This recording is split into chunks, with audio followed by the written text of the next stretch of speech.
My dearest Abilene, it's been 6 months now out here in the Missouri territories.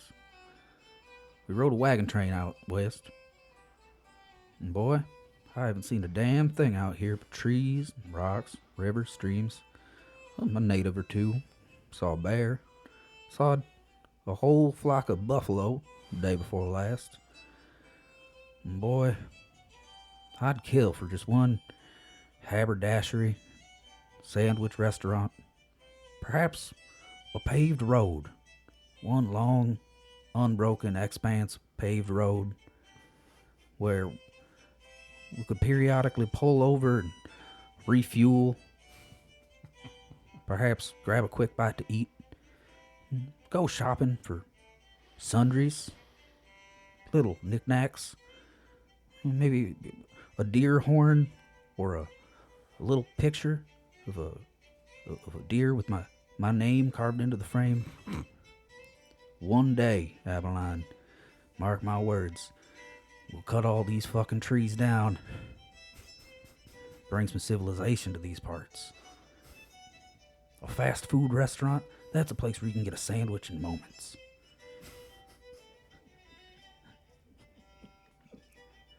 Perhaps a refueling station where we can buy our horses oats. But these are just dreams. Dreams that I will soon forget. I will forget everything with Patrick Wall. Woo! Yay! God. Oh, hooray for urban sprawl. I just like the idea of like a pioneer. He's a pioneer of shopping malls. Yeah, he's just, I fucking hate trees. Interstates. All this scenery can suck my dick. Gotta want to buy fucking shoes and hats. I want to buy a cool hat with the rhinestones on it. That says Panther on it. I want a store where I can buy a prepackaged sandwich and a beef stick, and also. Oh boy! Ooh, one day they'll make the mead and tall boys. I was coming back from Atlanta one time, and there's a place out there. I may have mentioned it on the podcast before. Actually, it's called like Magnolia Plantation. It's a gas station. It's like a big plantation house. Yeah, and I remember just they were selling just like a stick, just like a stick with Florida like carved into it. And it's like it's not even like an interesting stick. It's just my God. It's like $5 for this fucking stick. Oh my God! Hey everybody! Thanks again for being here on Delete Everything Podcast. I am Patrick Wall, and with me is my my little native guide to the west. Don't do that.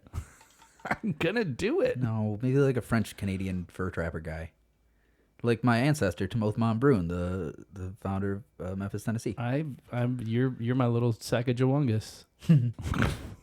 I'm Riley Bowen. You are Riley Bowen, not Sacagawungus. One time I was watching a movie with my wife, and there was like some French shit on there, and I went like, ho, ho, ho. And she was like, that's racist. And I was like, first off, that's not how that works. Secondly, French people are white. Secondly, I'll bet you with all my Irish and English ancestry that I've got some French in there. And she was like, you've never mentioned that. Fuck you. And I was like, I want to call my mom right now. And immediately my mom's like, oh yeah, it was the founder of Memphis. It's a French Canadian guy. I was like, ha ha ha ha. Well, what did he do wrong? Because I've been to Memphis, and you know he could have. He probably died before any of that. I think he lived in a cave. My favorite is the arena there, the Bass Pro Shops arena. That's a giant pyramid, and people think that it's a enormous Bass Pro Shop. That's like the size of the fucking Great Pyramid of Giza. Oh wow! Yeah. Okay. Well, so thanks for being here for part 2 of our Westward expansion series. 2.5. Part 2, we'll get into that in a second. Before we get started, thank you to everyone who's given us 5 stars. It's been really awesome. That's our currency in the podcast game, right? It's the only currency that we have in terms of like how we grow, right? Except for money.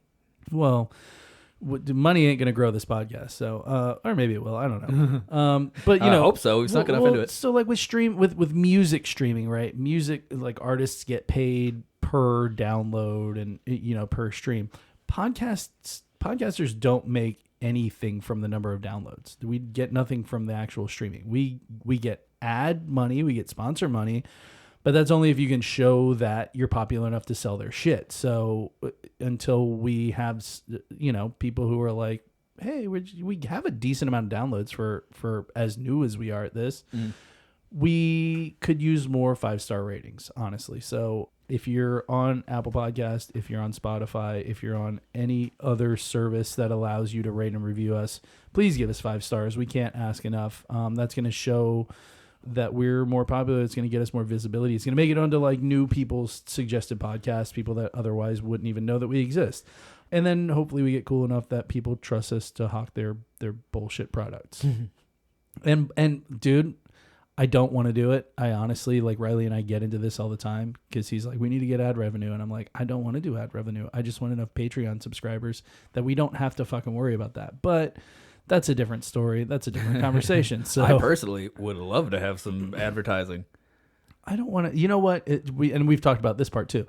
If we can do the ads ourselves, I don't want to cut into the middle of our story with like a pre-recorded ad for boner pills. Like I'm not, But if we could do like a quick 1-minute segment on the history of boner pills, that would be fun. Right. If in the middle of like pseudoscience with the Werner, whatever his name was, that was obsessed with cum, if we could have just interjected into the middle of that bit and been like, and if you need to come more often, Pt.2.com. Then that's funny. Then it's that not, one for free, Blue Chew. Yeah, there you.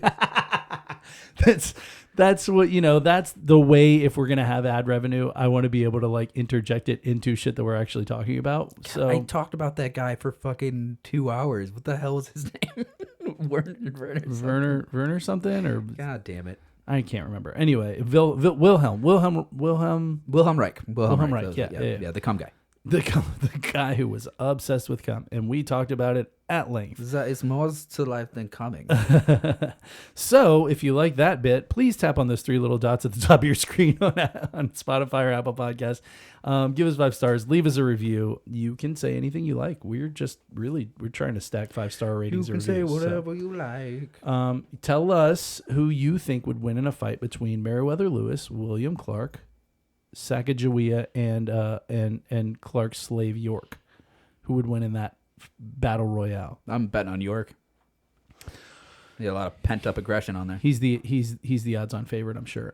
If you haven't gotten to our first part of the West, if you're still in pseudoscience, you can answer the same question: a battle royale between J. Edgar Hoover, Tupac Shakur, Princess Diana, and Rougarou. Who's gonna win that battle? I'm giving Rougarou the edge. Yeah, again, odds-on favorite on that one is definitely Rougarou. He's got claws and teeth and stuff. If you think about the name for cryptids too that we did, Electric Rougarou, I think of him like Blanca from Street Fighter. He just has that like jing, jing, jing, jing, jing. So that's my weekly rant. Anyway, back to Delete Everything podcast, right? This is Riley and I's own little unexplored Cumberland Gap, and it's filled with all the unknown, forgotten, obscure histories that you've either forgotten about or you never knew about, right? Fill your Cumberland Gap. And once a week we get in there and we clear the brush back and we create a little wagon path of knowledge, and that way we can colonize the territories of your collective brains that have deleted this information. So let's take it back through the mists of time. Yeah, don't do this. God damn it. The year. Fuck you. So yeah, we're gonna get in there with our machetes of information and our kerosene of dick jokes, and we're gonna give you that knowledge, baby. You're gonna be able to steer clear through that with your wagon. The Great American Boner Trail. And as I like to say, we are basically a history podcast disguised as a comedy podcast. So, and as I like to say, we are basically a comedy podcast. Full stop. So, send us a message, send us love notes or hate mail at deleteeverythingpodcast@gmail.com. We would love to hear from you. And yes. We've also got some social media. We've got some other ways of supporting the show. We'll plug that at the end like we always do. So let's go ahead and forge this river, huh? Riley?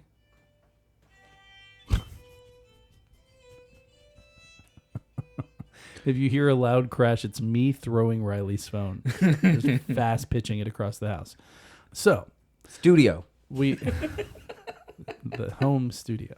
So we left off last week in a quite a sunny, flowery, beautiful place. The Indian Removal Act of 1830. That's pretty rough. Yeah, we left off with the Trail of Tears and the Second Seminole War. Yeah, we mentioned last time, I think we talked about it quite a bit. We are not speaking from the native perspective on any of this because, well, none of them have talked to us about it. So yeah, one day. Yeah, it would be very cool. I'm still actively. You have to write a letter. I got to write a letter. You have to write a letter. They don't have an email. Riley actually looked at the Seminole Nation. Yeah. Well, I assume that they've got like an office network, you know, and I'm sure that they have email, but they probably don't want every fucking dickhead to just send them off like, you know. Yeah, no, yeah, for sure. So if you need a little recap, we left off, Spain gave us Florida in 1818, right? It officially became a U.S. territory in 1821, which pushed a lot more people southward. Recall that all these lands in the South were really desirable. The U.S. wanted the Southeast really badly for agricultural purposes. Which agriculture is a massive driver in all immigration across the world, really. And in the context of the 1800s in the U.S., it's a different kind of driver. Yeah, it was. We talked about the difference between being a Southern landowner versus an industrialist in the North, where you can have stake in railroads and hotels and. Right. Shipping and all these things. In the South, you really only had agriculture. It's worth noting that the 1800s is also the cusp of the Industrial Revolution. And when we think of the Industrial Revolution, you really think about textiles and big factories and child labor and stuff like that. Yeah. But you got to think about where those textiles were coming from, how the massive surplus of production of different goods was supplied. And in America, that was slave labor. Well, I mean, if you are a plantation owner in the South, the only way to keep up with the industrialists in the North is to cut your costs. And what better way to cut your costs than to have thousands of acres that are being farmed for free? Effectively. You're paying food, essentially. Food, some rickety ass housing, and not all slave owners were the same. Some were worse than others. Yeah, but, and it wasn't all supply and demand either. A lot of the time, it's by definition, if you were a slave owner, gross. By and large, entirely. I'm using air quotes. I'm using air quotes here. Even if you were one of the good ones, one of the ones that actually treated them with some modicum of dignity, still. You own people that work arduously for you for free. You just stop. Yeah, bad news. Bad news bears. Exactly. So we have this sort of southward expansion as we set up in Florida. And that sets up the Indian Removal Act because there were a lot of tribes down here who were like, we're not leaving. Yeah, okay, fine. This doesn't belong to Spain anymore. It belongs to the U.S. Big fucking deal. We've been here since before both of you. So shut up. Dickheads. So we have that. Thank you, Andrew Jackson, and piece of shit. And we have a second Seminole War. By the way, the first Seminole War. Thank you, Andrew Jackson. Piece of shit. And we get a large southward push, and then that leads to the Trail of Tears, where we send it was the 5 civilized tribes. It was the Cherokee, the Choctaw, the Seminole. There were 2 other ones in there. Basically, it's the Cherokee, the Chickasaw, Choctaw, Creek, and Seminole. Yeah, there it is. We talk about the 5 major American nations in the Southeast. That's right. But they were referred to as like the 5 civilized tribes because they adopted like certain European affectations and like Anglo-American customs and institutions. But like the list of that is pretty interesting because like adopting horticulture and animal husbandry, written constitutions, intermarrying with white Americans, guns, shooting guns, participating in like marketplaces. There's one of the this says becoming literate, which is like huge erasure of like the actual written languages of the natives. Listen, this is my feeling on this. Hold on. Becoming literate is, for all intents and purposes, a good thing. But I can see how, if you are a Seminole Indian in the 1800s with all of these fucking pale-faced idiots coming into your place, I can see where you would be like, you know what? You can take your fucking alphabet, you can take your goddamn letters, you can take like get the fuck out of here. Yeah. I don't want to read your letters. Yeah, eat a fat sack of dicks. I've got these hieroglyphs on this thing, and that tells me everything I need to know. Fuck off with your ABCs. Yeah. Lick my balls. I can see that. One of the other signifiers for becoming one of the civilized tribes, practicing Christianity is a big one. Abandoning your own native religions. Jesus. But, one of the big ones is owning slaves. Signifier of being civilized. Double gross. Yes. Jesus Christ. Well, there were Indian tribes that owned slaves. Yeah. Black slaves, and I mean, there were a lot of warring tribes that would attack other tribes and then take all their women and children. Those would be slaves. So it's other natives. Either way, it's slavery. There's and either way, it's like slightly different forms of slavery. But yeah. History all the way to the dawn of man involves slaves. Slavery still exists today, and it sucks. It's a fucking. I hate it. I think we can go on record as saying slavery is bad. Yeah, don't own people. Yeah, bad news. Don't own and subjugate humans. Fun fact though, the 5 civilized tribes, no matter how Angloed they got, those were still the ones forced to Oklahoma on the Trail of Tears. Right. Yeah. And that was the big thing, was getting all of these large tribes in the southeast. It's like I think of like the American government being like, "Hey, you guys, you did it! You're doing a great job. Now take this and get the fuck out of here." Yeah, please. Right. Yeah. Well, and we talked about it. We talked about it in the last episode. Like it was one thing after the Treaty of Moultrie Creek, when 7 years earlier, when the Seminoles said, "Okay, we'll leave sort of this northern Florida area and go down to central Florida, where." Effectively the topography is the same, the game is the same, the land doesn't change a whole lot between North Florida and Central Florida. No, there's some differences. It's a little more humid, a little swampier. Sure, but I mean, for the most part, it stays close enough. Yeah, things really get different when you get closer to the Everglades in South Florida. And things get way more different when you get to fucking Oklahoma. Yes, that is not. We didn't have bison in Florida. Yeah. So understandably, the second Seminole War was like a come fuck on, you guys, go Oklahoma. Yeah, we just signed big a treaty open with plains, no alligators. You're gonna love it. Jesus Christ. So basically, the U.S. government established what was effectively a giant reservation in Oklahoma, and said, "You guys fuck off. We want this land," and we passed a law, which I would say as a native tribe leader, which a lot of them did. The fuck do your laws mean to me, man? Like, we have our own thing going on. We have our own laws. Like, the fuck out of here. So, but I digress. This is westward expansion, not southward expansion. So let's get back into the West. So shit is popping off, right? More and more people are moving west. Every passing year, you kind of get a little bit more of an influx moving west. And before long, you start to see these large overland trails being built. And that's to support all the migration of, a large number, hundreds of thousands of people that are migrating west. And this sets up a lot of trade. Fur traders have been in the West for a long time. But I mean, it sets up a lot more trade. It opens up a little bit more exposure to several more tribes that were heretofore kind of didn't really interact as much with people from Europe, or I guess we can call them U.S. citizens now.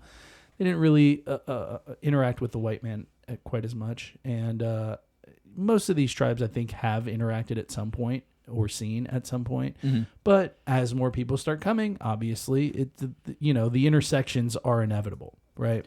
Well, yeah. And then also you got to think, again, we've talked about how big the country is and how many natives already lived here. Yeah. the completely different worlds of people, different cultures, different 100%. So like if you think about natives being forced west on these different trails, Trail of Tears, things like that, they're almost as lost dealing with these Absolutely, other cultures. because as different tribes have fucking white different settlers. cultures, and yeah, absolutely, 100%. You can't tell me that there's a whole lot of intersection between the way that like the Seminole tribe operated in 1830 versus the way the Apache tribe operated in 1830. It's a world of difference, an absolute world of difference. So we have all this stuff going on, and because there is a lot of business starting to happen, a lot of trade starting to happen, these richer people, these richer companies are starting to see opportunities here, which sadly means that we start seeing, as we've lamented in the past, the corporatization and industrialization, starting to come over the horizon. It's looming, you know what I mean? Yeah. So the first major trails are the Santa Fe Trail and the Old Spanish Trail. Those are not particularly important to this episode. The Santa Fe Trail runs from St. Louis, Missouri to Santa Fe, New Mexico. Well, it was Mexico at this point. Yeah, a lot of the whole North America was Mexico. Yeah, at this right.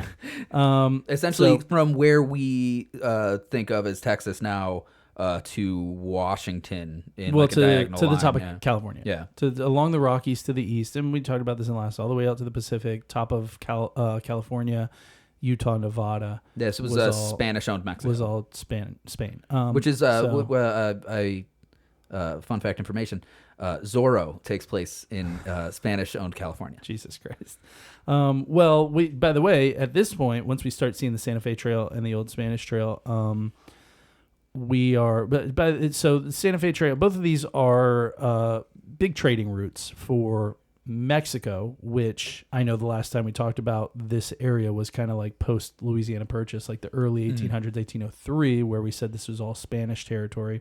And we went through all the states. I'm not going to go through all the fucking states again. But since then, we've had a war for Mexican independence, right? Against the Spanish. Against this Spain.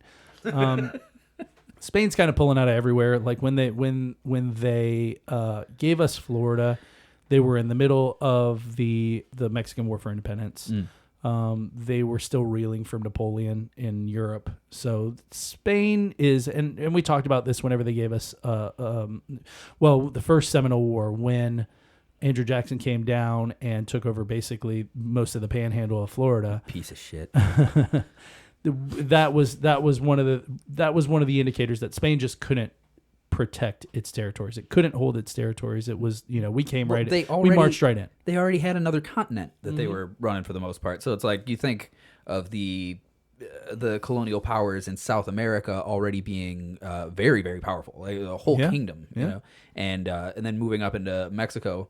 And then all further through Central America. Northern Mexico is very sparse with nature, harder to live in, like harder to colonize. And then going past that into North America, like the U.S. proper, is fucking hard without just sailing. Well, you also have to consider the fact that they did it much like the French. So England did it differently in the colonies, right? They set up cities, several of them in close proximity.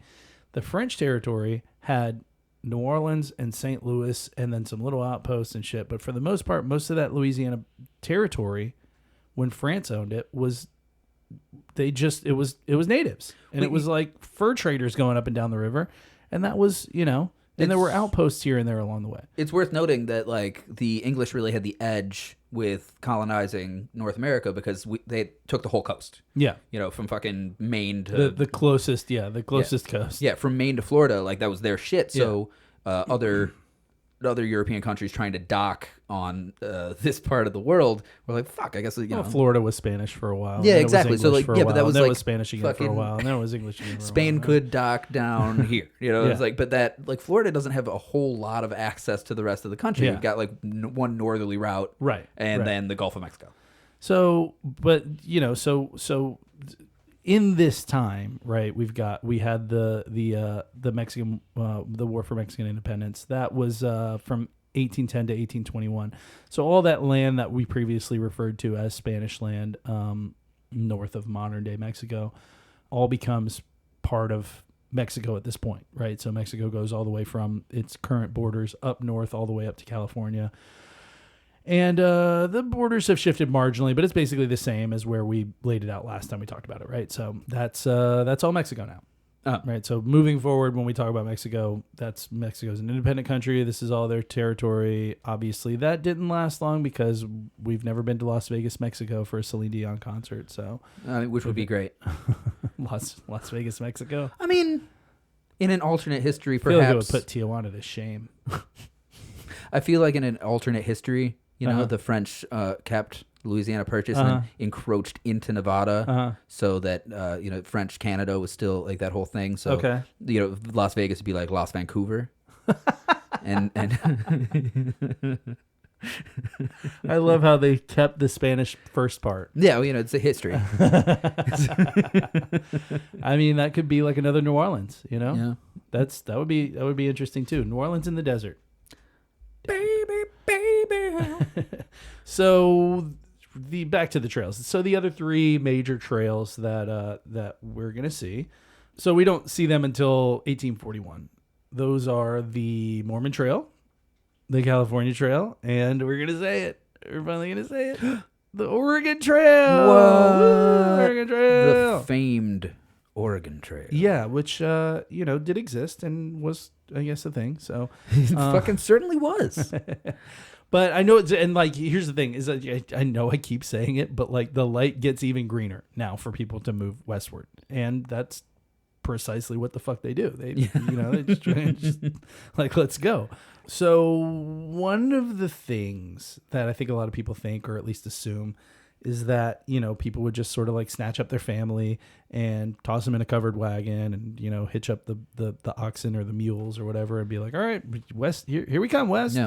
Well, we talked in the previous episode about like how if you were like a strong single young man with a fucking like a hatchet, you could forge west and make your fucking stupid destiny. Which happened for a time, but as the Oregon Trail gains popularity and westward expansion gains popularity, that wasn't exactly typically the case.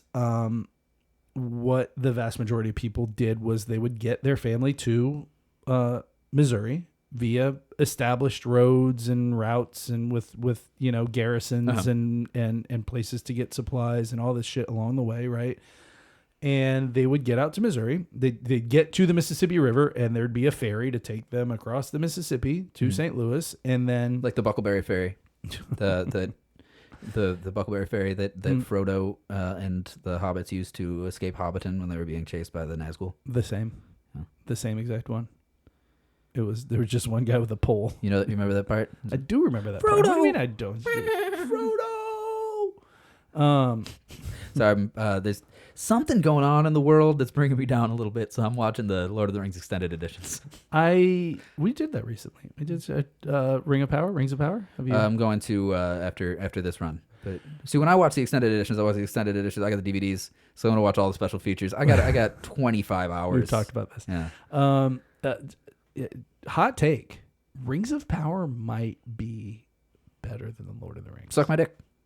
I'm gonna fuck let yourself. you. No. I'm gonna let you I'll watch. fucking turn. I will flip this table. I'm gonna let you watch, and I'm like, listen. You have to be open to the I possibility. don't have to do a that goddamn a thing that's thing. 20 years old might be Awesome.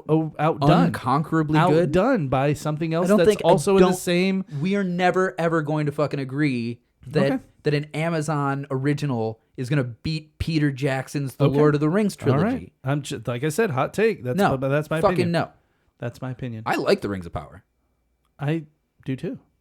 So this is another, like I said at the top of part one of this is another like shattered perception of what we all grew up thinking. I feel like most of us grew up thinking about this sort of like, maybe this is from playing Oregon Trail. I don't know. But just the one wagon with the family and, maybe you got like your neighbors along with you. Yeah. And you're just like, it's Couple of like heads maybe of oxen. 8 people. Yeah. And you're just kind of like soloing it across the West. Doing that Costner thing, where you're like pulling the wagon through the river. Yeah. Yeah. Well, I mean, fording the river did happen for a while, but it wasn't long before like they started having fucking, ferries and stuff that would take you across the river. So you didn't have to like take the wheels off your thing and try and get across the river, and maybe your oxen are going to die. You can make a deal with the fairies. You, The Fae folk made their way to the New World. oh Jesus! So So what were the fairies in Cryptids 2? The native fairies. near Nimerigar. Oh, the Nemerigar. Yeah. So You gotta barter with a Nemerigar to get yourself over the mountains. Jesus. So, but the reality is that people are getting to St. Louis, and oftentimes they're buying a new wagon or they're renting a wagon. They're getting all their things there. They're buying fucking livestock. They're doing all this shit. Like, it was a booming business. It was, it wasn't just little stalls with, like fucking mustache balm and snake oil. But and It was big companies going, hey, we got to set up over there and build, like we've been building wagons over here Right. out of Chicago. We got to go over there and set up and build these because so many people are going. right. So And dissuade yourselves of the concept that is in your fucking head, guaranteed, that like doing the Oregon Trail or wagon trains heading west like just started in like fucking Connecticut and went all the way across the country. yeah, no. Because it would be like you would get passage on a riverboat, or you like travel with a whole different group, and then you'd get someplace where you'd buy all these supplies. Yeah. You'd buy iron nails and shit like that, and then you'd go out someplace you could settle. It wasn't wilderness, and we're talking about 1840s now, right? So I get it that there was a time when getting just from the East Coast to St. Louis was a lot of wilderness and a lot of peril. This is the 1840s. Yeah, So by 1835, Mark Twain wrote in the book Life on the Mississippi that steam powered ships, fucking riverboats. There you go. Riverboats would carry people hundreds of miles down massive rivers. Yeah. If you ever seen the Mississippi River, it's fucking gigantic. it's big. It's like a small ocean that It's you big. could go It's down. a big guy. And there were entire American cultures that lived and died on these Yeah. exact The trips. peril didn't start in earnest until you left Independence, Missouri, specifically to go down the Oregon Trail. And even then, as these businesses start building up, you're effectively getting your family on established routes to Missouri. You're going and you're going to a big city like St. Louis. Independence, Missouri buying- sounds like a folk punk band. You're buying all this shit, and then you are going to what's effectively an 1800s travel agent and saying, okay, here's where we want to get. Top hat, mustache. This is how much it costs. Here's the money. We want to go here. When's the next wagon train leaving? Give them you give them like great big dollar bills. They had this crazy, they like fold off like a whole sheet of paper. fucking $8 by $11 bill. It's like a $10 bill. But yeah, you would go to what was essentially a travel agent and tell them where you were going, and then they'd be like, okay, the next wagon train leaves here, and then you've got 50, a wagon caravan of 50 wagons with a security company and with, all these, like I said, you could buy a brand new fucking wagon if you wanted to. So it's not. It's very worth noting that like It's different. the industry of the people shepherding people westward along all these trails is like there was a show in the 60s on TV called Wagon Train that was just like the main characters of the show were the people who ran the Wagon Train company, and they would be shepherding people back and forth. Yeah. And like the show was on for like 20 years. But there'd be a new cast of settlers with them every episode. After the last cast died of cholera. Or ate each other. No, like, they'd get delivered safely to San Francisco or whatever. Or, fucking maybe a couple of them would Right. get arrows to the back or whatever. And go, ah! Yeah. But like for the most part, aside from high drama, it was the continuous back and forth of this one wagon train company. I got you. Well, I mean, yeah, that's kind of what it was. For the most part, I mean, that's probably more accurate than what. We're talking in the 1840s, so we're not talking about. Yes, there were wagons that would go solo with just a handful of people. But we're talking about now the trails are starting to form and explode with migrants moving, in that direction. So anytime you see that, people start seeing dollar signs and they start establishing, hey, how do we make money off of these folks heading this way, right? How do we get these suckers money? Yeah, right. And obviously, that's not to say that there were no perils whatsoever. That's obviously the perils there were still fucking real. Listen, even with the wagon trains, there were still native attacks, and not always just to it wasn't always like murdery stuff. It was a lot of the times they'd attack and they just steal shit. They just steal. There was a bunch of shit to take from these jerks. They were like, there's horses, there's guns, there's food. So there was a lot of stuff to be able to there was a lot of incentive to sort of get in, get out, get as much shit as you could, and then you just fucking thanks for the stuff, nerds. Thanks, suckers. And we talked about that was kind of the reason why you hear the term "circle the wagons." And circle the wagons wasn't we're being attacked right now. Circle the wagons quick. It's like we're bedding down for the night. It was, we're stopping for the night. We're going to camp here. And you'd circle all the wagons. You put the livestock and the stuff in the middle. And then you'd have a couple lookouts and hopefully, you didn't have to deal with any bullshit for the night. Yeah. If you were being actively attacked, which was very rare, but if you were actively being attacked while you were awake and fucking moving, they would just circle the wagons in a continuous circle so that natives wouldn't be able to pick out which one had the valuable shit or the women. Well, I mean, and circling the wagons also, them being attacked while moving happens a lot as the West starts to grow, and you get the fucking Butch Cassidys and the Jesse James, and those guys weren't just robbing trains. No, they were caravans. Yeah, so you've also got a ton of people dying from things like cholera and smallpox, influenza, and good old dysentery. Our buddy dysentery. We talk about dysentery a lot. Dysentery is a huge shaper of the entire culture of the world. We could rename this show the Dysentery Hour with Patrick and Riley. Don't be so dysenterious. It's shitting time. It's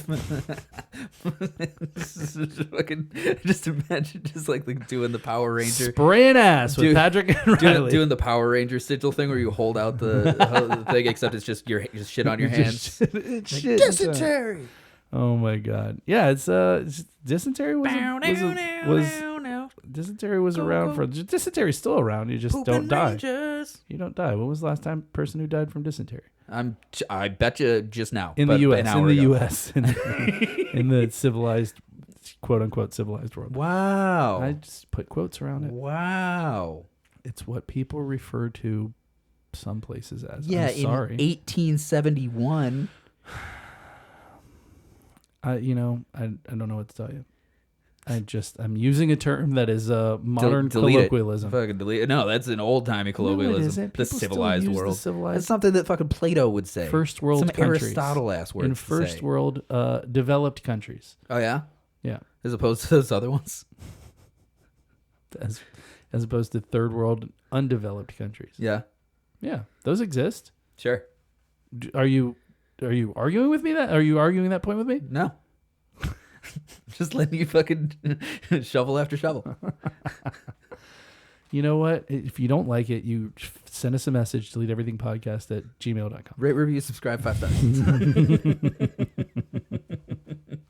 So, I do.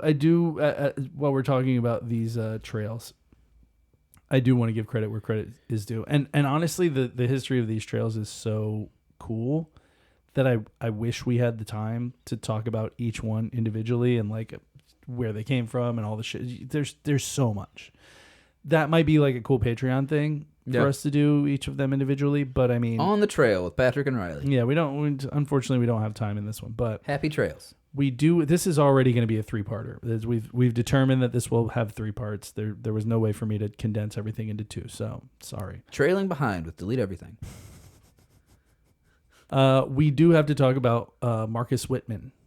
He was a doctor and a Protestant missionary, and he was actually one of these dudes that went west pre-trail establishment. To establish the Whitman's chocolate empire. Yeah, to bring them samplers, Whitman samplers. Whitman samplers. That's how you civilize a place right there.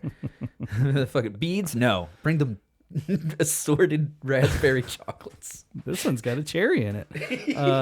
Look, we got a little diagram this here. One's got strawberry mousse. Now listen, not like all box candies.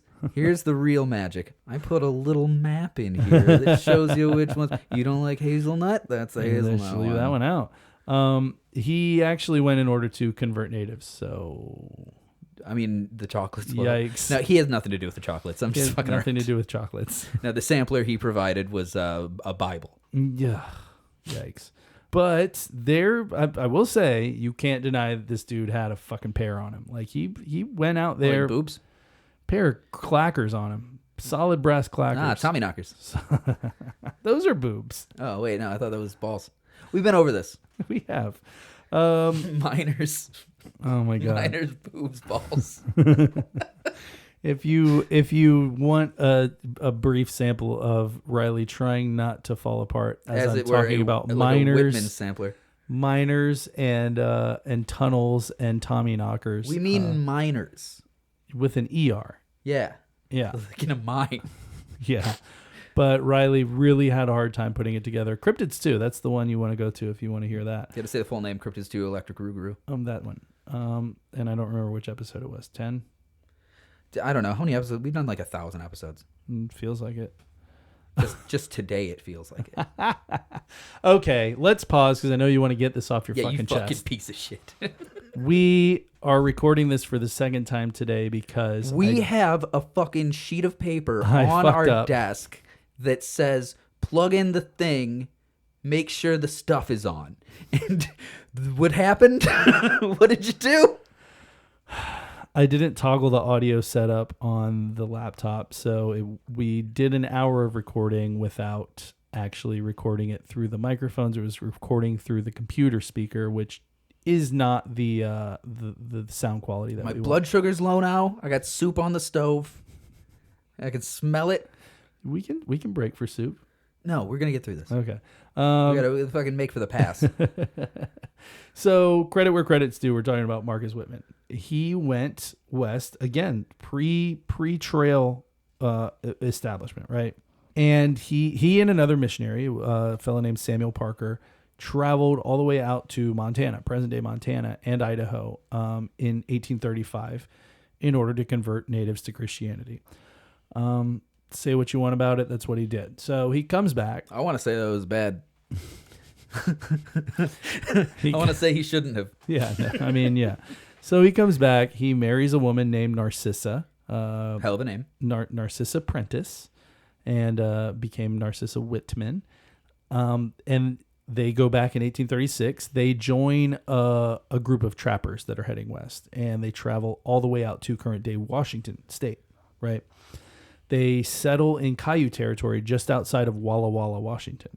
Caillou, which is like a fun... like the French cartoon, the little bald kid, Caillou. No, it's well with extra letters on it. It's Actually, spelled, delete that joke. I don't want to make it's fun of like spelled fucking native tribe names. It's spelled Cayyuse,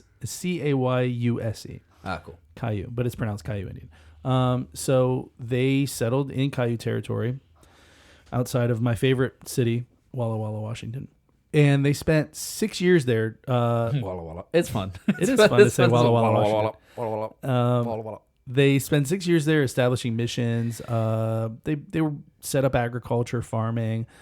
Marcus Whitman, who is a doctor, is treating injuries and illnesses, and Narcissa establishes a school for native children. So they're doing what they feel like, God and the Bible and all this shit's telling them to do. Contextually, when you hear about white settlers or missionaries making schools for native children, those are Conversion schools, schools, yes. religious conversion schools. But Cut your hair, worship Jesus. they think that they're doing Quit with the dancing. They think that they're doing the right thing, and whatever, history will judge them as appropriate. So, Dickholes.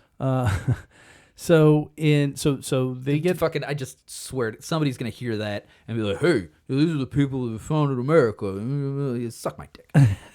I'm aggressive today. Huh? you can be two things. Yeah. You know what I mean? Like, you can be a founder of the West and also maybe you shouldn't have done that. Like our guy, history is riddled with those. like our people. guy Wilhelm Reich. He was real good at like figuring out cum, and then he wasn't able to figure out anything else Yeah. Well, except fascism, which is so they, Jesus. on my mind for some reason. So they they come back, or Whitman comes back. Marcus Whitman comes back in 1842. They've been out there for 6 years, right? Like I said, farming, treating natives, trying to convert them, doing a school for the kids, all that shit. He comes back and he organizes the first large group of wagon trains, right? And they decide to head west in 1843. So the Oregon Trail exists, but it hasn't really been like, this is the first large group of wagon. This is the first big wagon train heading on the Oregon Trail. So nobody's really tested this for like mass migration yet. Yeah. And it's definitely worth noting that as opposed to in the game where you come across specifically rivers, the actual Oregon Trail is very mountainous. You got to go through 2 different mountain ranges. You got to go through the Rockies and the Sierra Nevadas, which is hard. Even during the summertime, that's some shit. Like, that's rough terrain. Well, so and you know, he's bringing, I want to say it was like 50, 60 people, you know, in covered wagons all the way to Washington State, which is not a small fucking trip, you know. And this becomes known as the Great Emigration, and it sort of establishes the viability of the Oregon Trail for future large wagon trains, right? So Whitman gets back, and he and his wife decide that they are not having like a ton of luck educating and converting these little savage natives. So their words, not ours. That was dripping with sarcasm. But fortunately for them, they lost some people along the way. So they've got some orphan kids, and you know, they've got dozens of fresh settlers with children. You know, everybody back then, it was not uncommon to have 4, 5, 6, 8 kids. You know, so they set up a boarding school for the little white babies. They give up on educating the Kayu children. So while this is going on, we're just trying to make them white kids anyway. So let's just defocus on these white kids. Take the ones that are already white and just focus on them. So in the meantime, the Kayu tribe is not like crazy about this influx of white settlers on their land, right? They like you left and you came back with fucking 50, 60 new white people to settle on our ancestral land. That is exactly what happens in James Cameron's Avatar, when Sigourney Weaver opens a school for the Na'vi, and then it gets like burned down by the American military, and then that she comes back and she's like, "No, I'm on your side," and they're like, "Fuck you, Sigourney Weaver." Jesus. God. Oh my God. So yeah, you know, more people is more fucking houses being built. It's more, you know, more land being used for agriculture. It's more fucking stables, and it's just fucking white people on our ancestral lands that we didn't invite to join the party. Like, it was one thing when it was you and your wife and your daughter, because they had one child that actually she died. She was born out there. She was born when they were already in Washington. She died. She drowned in the river in Walla Walla. I think it's the Walla Walla River. I don't know. She drowned at 2 years old. Oh, come on! So what are these people doing educating children? Save your own kid first. Fucking. I guess I'll make the joke. Yeah, go ahead. Did it sound like Walla Walla? Walla?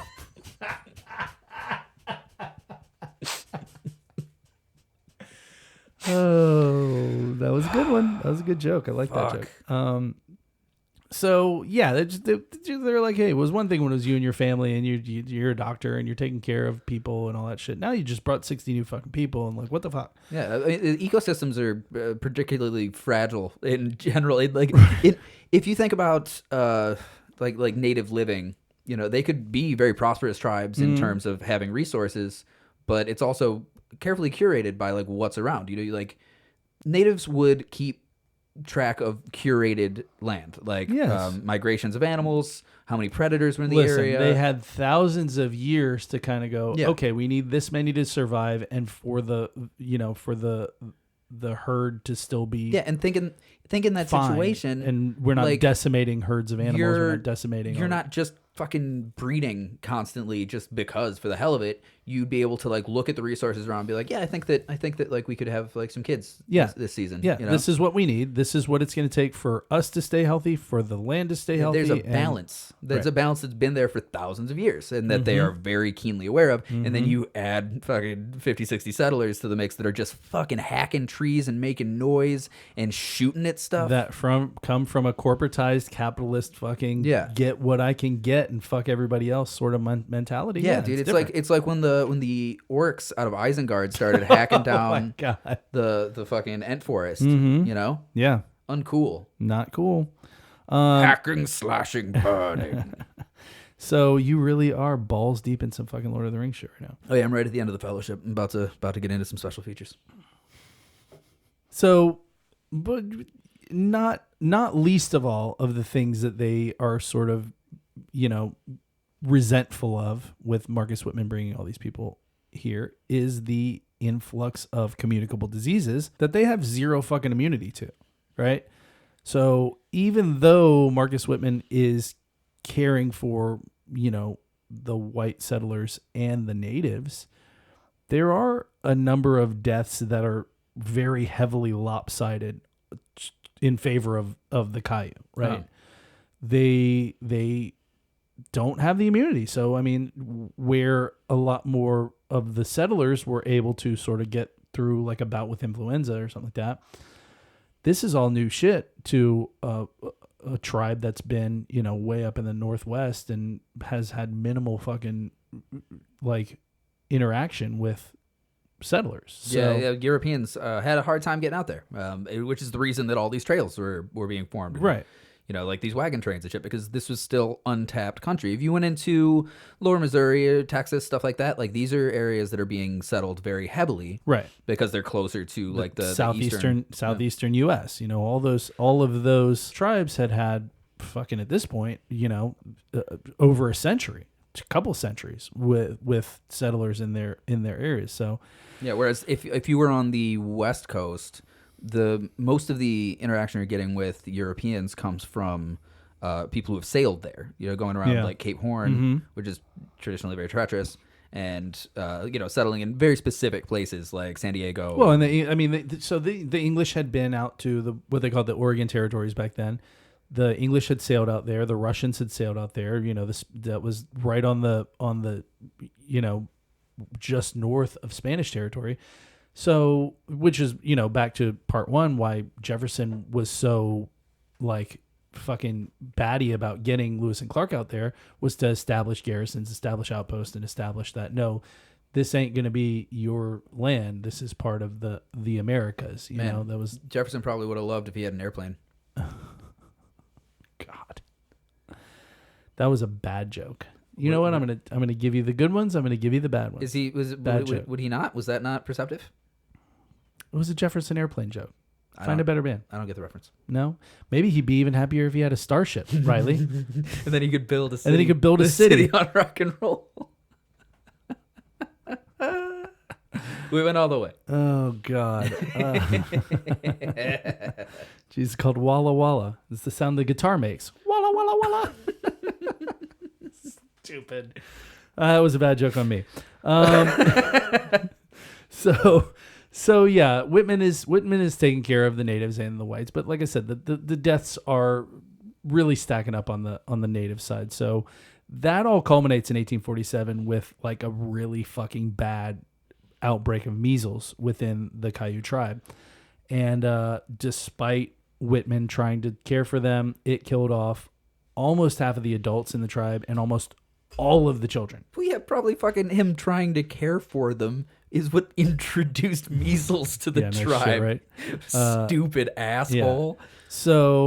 So the Kayu believe that medicine men, being, you know, a lot of these tribal societies, like the medicine man or woman, medicine man Sean Connery, was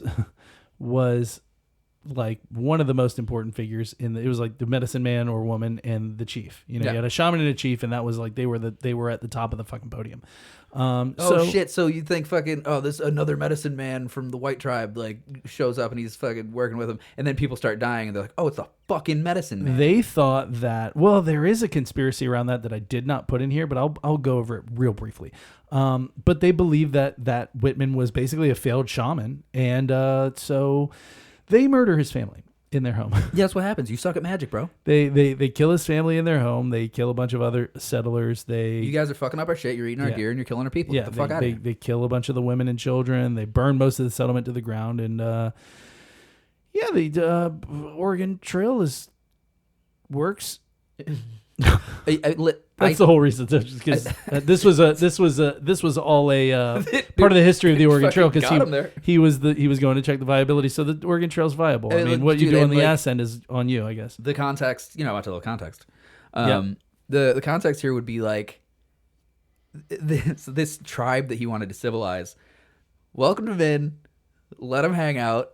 Fucking like they had a whole interaction. Right. Like he taught their kids, to the point that he left, went another 1,000 miles back and got more people to come back to. It's so like there was a last straw at one point with the fucking measles outbreak. Yeah. Where they're like, we gotta fucking kill this guy. So there is a theory that sounds like the most patient people of all time. Well, because just north of Washington is French territory. Yep. Now, Marcus Whitman was a Protestant minister, and French people are, very Catholic. Yeah. So there were Catholic settlements up in Canada. There is a theory that there were Catholic priests kind of whispering in the Caillou, in their ears, like, oh, he's gonna do this. He's gonna hurt your tribe. He's gonna kill people. He's gonna, and so there is a theory that this was instigated by the Catholic priests. Oh, that's interesting, actually. Canada. Yeah. So I didn't write that down, but you brought it up. Well, so there's a huge, there's a massive amount of like schism between, especially at this point, Catholic, especially and this Protestant, and then even here in St. Augustine, all the way over here, you got the French and the Spanish, different religions. There was. Especially at the time, we're talking mid 1800s, there was a lot of like, no, we want everybody to be Catholic. No, we want everybody to be Protestant. We were talking earlier here in where we live in St. Augustine, Florida, which we've mentioned is the oldest continuously occupied European settlement in the contiguous United States. Got it. The local high school is named after the first governor of the Americas, Pedro Menendez, and a local portion of the Intercoastal Waterway runs up a lot of the East Coast. Is called the Matanzas River, which is Spanish for massacre. Yeah, because Pedro Menendez hacked a bunch of French Huguenots' heads off into the water. And there's a fort. There's a fort there and everything. There's a great website you can check out called eyewitnesstohistory.com. It's a cool fort. You got to take a boat out to it. The fort's real cool. We should do a Yeah. little video thing Sounds going fun. out there. That would be cool. We can do that next week. Hell yeah. But yeah, eyewitnesstohistory.com is a very cool resource. It's like people who witnessed big events. And there was like a minister with the French that got captured and executed that said that Pedro Menendez said that he would let anyone who converted to Catholicism survive. And a few of them were like, yeah, fuck, okay, I'll do it. So like the priests like did the anointment and converted them. And then Menendez was like, well, I guess they're good with God. Cut their fucking heads off. Yeah. He killed a bunch of people over there. Yeah, he's a bad guy. The local high school is named after him. Well, I mean, yeah, that's throughout the whole U.S. We have Andrew Jackson highs. We have Andrew Jackson schools. A lot of them. Who's that? Was the founder of the KKK that had a high school in Jacksonville? They recently changed. Nathan Forrest. Yeah. Yeah. Nathan Forrest High School. Yeah. Yeah. That was only a few years ago they changed that. They changed it to like something better. They changed it to something very innocuous. Yeah. Something you couldn't get mad about. It's like Book High School. Yeah. It's like St. John's River High School. You can't get mad about the name of the river. It's named after the county. Nathan Forrest High School. Nathan Bedford Forrest High School. Come on, man. So,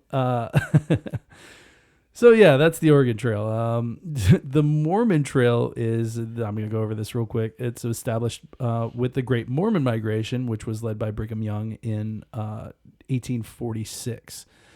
And they went out to Salt Lake area. They kind of established that whole area, which, it's fucking weird to think 180 years ago nothing was there. There was nothing. There was just trees and rocks and Rocks shit. and trees and rocks and water. Yeah, that was it. Now, if you go, if you have been to Salt Lake City or if you look at photos of Salt Lake City, it's a big, cool town. Salt Lake City's beautiful. Pretty place.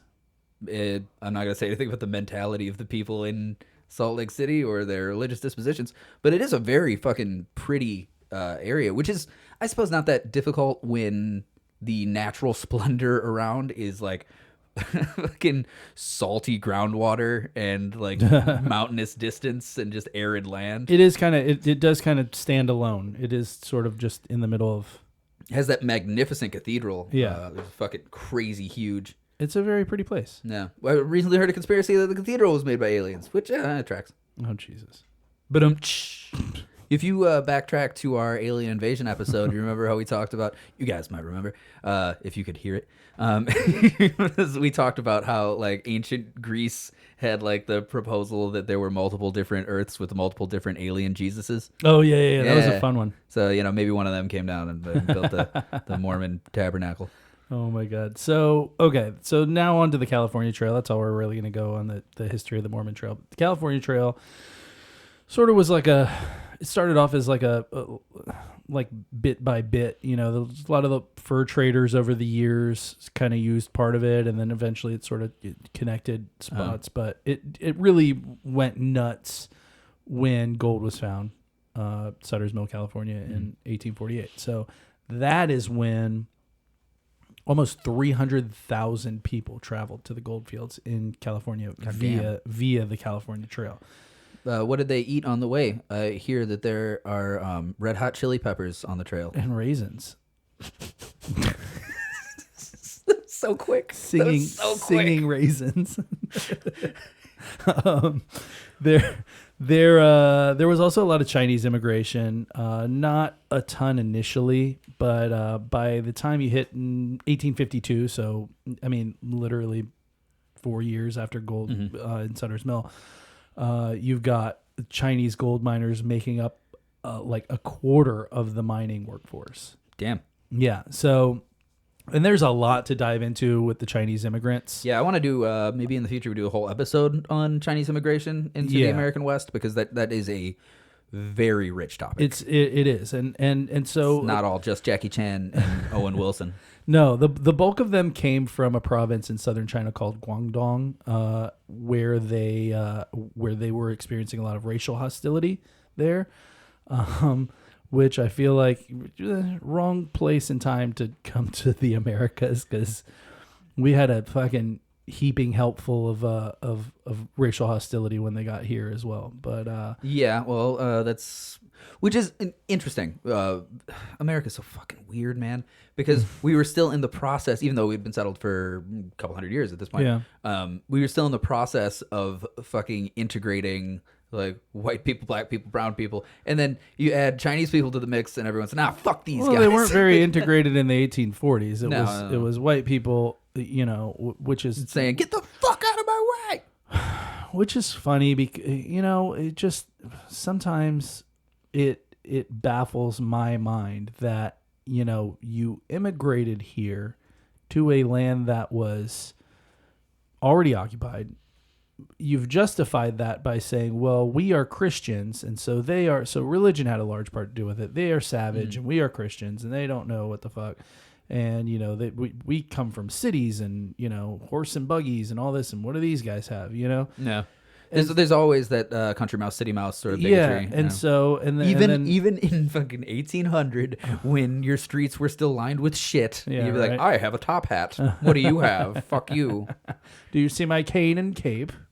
Do you know how much I spent for them at Bergdorf's?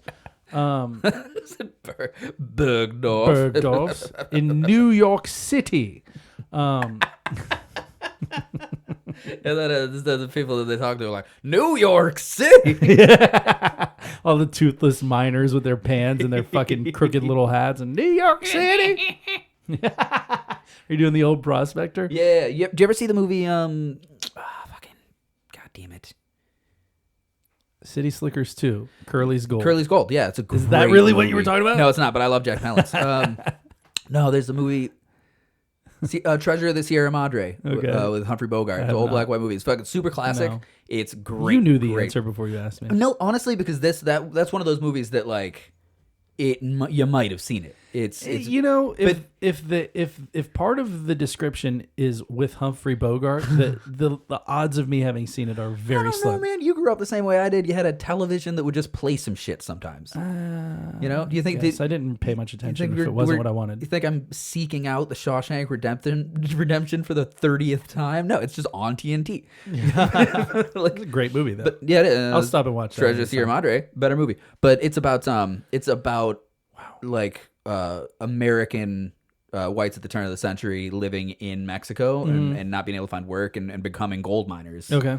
And the stereotypical prospector that we know comes from that movie. This actor Walter Brennan is just like ho ho ho ho hi ho hi. He was where the stereotypical so good, prospector came from. You're dumber than the dumbest jackass. Well, so there are also a lot of people who, because the nature of these trails is, of course, getting all the way out to the West Coast. Like you said, you got to cross 2 mountain ranges, and that's a rough one. And that's not so. You have to time it. The nature of these trails is that if you're stuck out there in the wintertime, you don't have a very good chance of survival, right? Nah, you fucked. You got to time it right. You got to leave. You got to hope you don't, and that's where these big wagon trains come in handy, is that, you had enough people where if something happens to your wagon, you either fix it on the spot or, worst case scenario. Yeah, you got to bring a bunch of extra like wagon tongues. Yeah. Okay. That's how they did on the Oregon Trail. Did you look right down the barrel of the camera? Yeah. I got a lizard. You do have a lizard. A lizard on the window. A lizard on the other side of the window, which is completely distracted Riley. Sorry. Yeah, I'm gonna write a song about it. Yeah. Lizard on the window. You're gonna start a band called the Presidents of the United States of America? That sounds lizard on my window when I'm gonna eat it. Yeah. So that does sound exactly like a fucking. All of their songs had to do with animals. Lizard on a window. There was Kitty, the Kitty song. Kitten there was a Boll Weevil one. There was Spider Body. There was the Body with the spiders and the lizard. Yeah. There was one with the lizard. Well, then you ever listen to President of the United States of America 2? No. Like their second album? I don't think so. It's pretty cool. They do a lot of talk about a lot of like geology. Cool. It's a song called Volcano. Those guys are out of their minds. Ripper. Those guys are out of their minds. Yeah. So yeah, you got because there's so much that you have to plan around. A lot of people thought, hey, you know what? We can sail from Florida and just sail down around Cape Horn on the tip of South America and come back up the coast and get there that way. Which I mean, fucking sucks. Which sucks.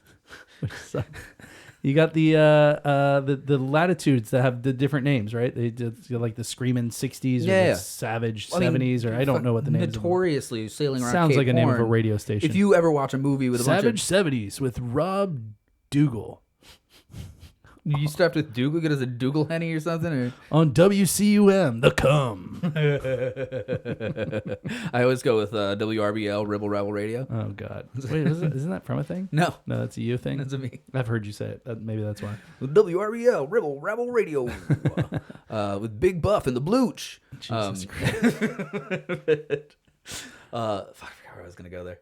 Well, so yeah, it sucks to go around Cape Horn. Yeah. So if you ever watch any fucking movie with like sailors, like like my personal favorite, Master and Commander on the Far Side of the World, it comes up every episode. Great fucking movie. Every episode you talk about it's a perfect flick. Regardless, they go around Cape Horn. It's fucking nightmare. It's always like high seas, tumultuous, like constant storms. Right. So cold water. So the 60th latitudinal line and beyond, the seas are just awful. Yeah, all around. I think even the 50th, it's all like where the it starts way to just around, not be fun. Like the fucking South Pole. Like yeah. So I mean, and I think if you're going around Cape Horn, you're getting like 50, 60, 70s latitudinally, and the further south you get, the worse the seas are. And I mean, it's not storm related; it's just always really high seas, really choppy, just not a fun time. Yeah, Cape of Good Hope in Africa is the same exact way.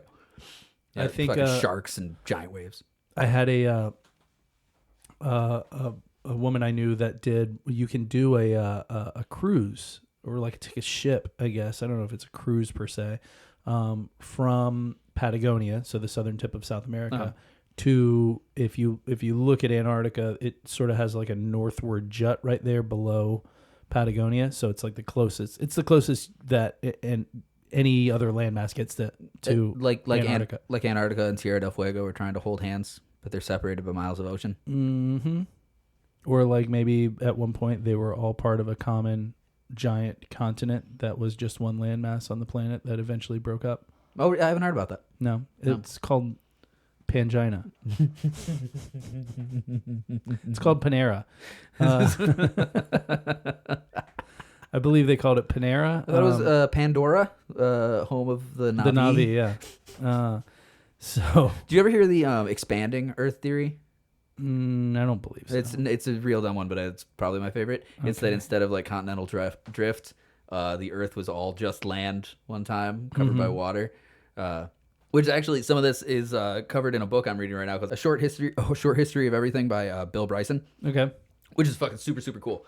But he talks at one point about how there were like two different kinds of geologists at a certain point. You had like, they call them like Plutonians and Neptunians. Oh, God. But like the Plutonians believed that water, like the swell of the oceans, would cover mountains at certain points in Earth's history, which is why you'd find like seashells and shit on mountains. Right, and the Neptunians were more of like a continental drift sort of thing. But the idea of the expanding Earth is that water covered everything, and Earth was much just more condensed and smaller. And over time, as it's expanded, difference between the continents and the fucking tectonic plates is just the expansion. The worst part about listening to this is that I'm fearful that some of the people listening might. Hopefully they're all smarter than this, but I'm afraid that there are listeners that are going to be like, oh, that makes sense. I believe that now. Huh. I'm going to research that. That one's not so bad, at least, because it still applies the principles of continental drift. See, this is what we talked about. Yeah, but where's all the mass coming from? I don't know. I'm not a scientist. It just mass is creating more mass. That's not how physics works. Thermal expansion, yeah, whatever. No, I understand, but like at least that one's just the Earth is just made out of really stretchy rocks. That one at least is a round Earth theory. Fair enough. All right. So the Cape Horn thing, which was arguably insane, and also doesn't really get you past the having to time it with the winters because it gets cold as fuck down there. Oh yeah, I get it. The ocean doesn't freeze, but I mean, it's still it's fucking can't be fun. Trying to get around the choppiest possible seas in high a constant choppy storm seas, negative sea 8, spray, cold, fucking like sub freezing temperatures cannot be fun. We're going around the horn, boys.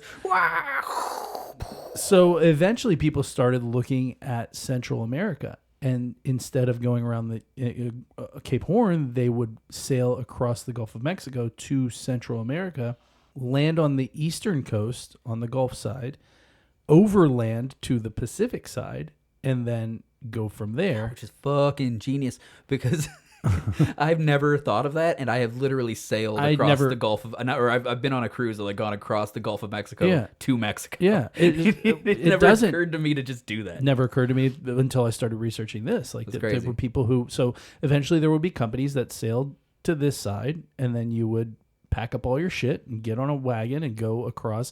And they ended up settling on Panama. There was a while where it was like that's where they did the Panama Canal, Manapana Canal, Panama. Manapana Canal, Panama. Manapana Canal, Panama. That's a great palindrome. Yes. It's not the longest one, but it's a long one. The longer one is like go hang a salami lasagna hog or something. The longest one is like fucking like a paragraph long. Oh, that's different. That's like a book that's all a palindrome. Yeah. But like there's one that's like go hang a sausage lasagna hog. I think.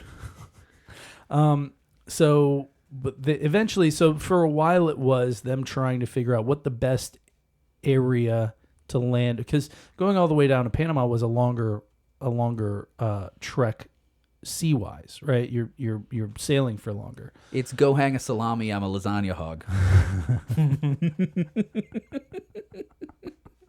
fucking hate it. Go hang a salami. I'm a lasagna hog. Oh my god. You know what sucks? Palindrome, not a palindrome. Why I know what the fuck? I say that all the time. People are always fucking stuff up like that. Like look at the word lisp. Are you serious? Okay, so yeah, they're trying to find the best place. Obviously, initially they were like, well, we can sail over here to this more northward part of Central America, and we have a longer passage across land, but we save time on the sailing. But ultimately, they were like, listen, the extra sailing time is worth it for this, like, you know, much shorter trek across land to get back on a boat and get up the coast. So Panama ended up being the spot to sail to, cross over land, jump on another boat that was waiting there for you. Like I said, these very quickly become companies that do this, right? They got a ship on this side and a ship on that side, and boom, boom. Right? Fucking smart idea. That's a clever one. Yeah. I mean, you know, it would be if it was like a small entrepreneur doing it and not like a massive fucking industry, like Henry Rockefeller of fucking 1800s. Yeah, it's I guess Henry Rockefeller was in the 1800s. It's financed by like some fucking like Belgian business empire or some shit. That's the part that I get real fucking twisted over. But something that we really wanted to cover in the Westward expansion episodes was just that, like, how much of America's turn, like the colonial aspect of America, is pushed by massive capitalist industries. Yeah, and how quickly and how ingrained this like corporatization. Yeah, I think it was harder when I tried to say it slow. How ingrained this corporatization of everything is, and this sort of, you know, it's insurmountable. Big guys with all the money kind of going, hey, these guys need a thing, I'll take care of it, and give me your money. Something that you have to look at if you want to get a clear picture of history, which we'll never get. We'll never get a fucking clear, like, comprehensive picture of history. It's not possible because a lot of it is fucking warped or well, and there are too many lenses to look at. Too many lenses to look at. Exactly. Yeah. Perspective changes everything. Perspective changes things at a molecular level when you look at it, so like, or an atomic level. But when you think about, say, like the Chinese immigrants that come to America, you know, they sign a contract to work for a mining company. And, and then they're shipped from China by that mining company. Well, yeah. So we didn't even get into that. Yeah, there were very quickly shipping, you know, large shipping companies that saw a financial benefit to going to China, where these people are experiencing racial hostilities, not letting them know, hey, you're not gonna like get any sort of, you know, like relief from that once you get over there, but fuck it, and they would give them passage on a credit to come to America and mine and have money taken out of their wages. And so, yeah, you have this big company that has, you know, because back then, land rights and all that stuff in California were not, it was a very tricky situation. Like, it wasn't really like, so people would mine claims and there was a lot of fighting over claims. There were some provinces where you could just show up and do it. Some provinces where you had to fucking purchase at another city before you got there with your was claim. Largely ungoverned territories. Right. So the problem is for the government, for the federal government all the way across the country in, you know, Washington, D.C. to make a sort of a claim on, okay, here's the person who has the title and the mineral rights, and that's for this. That comes down. That happens soon, but for these first few years of the gold boom, it's not. It's kind of just a fucking free for all. Right. And so it all came down to the people who had the money to sort of guard their fucking claim, right? Mm-hmm.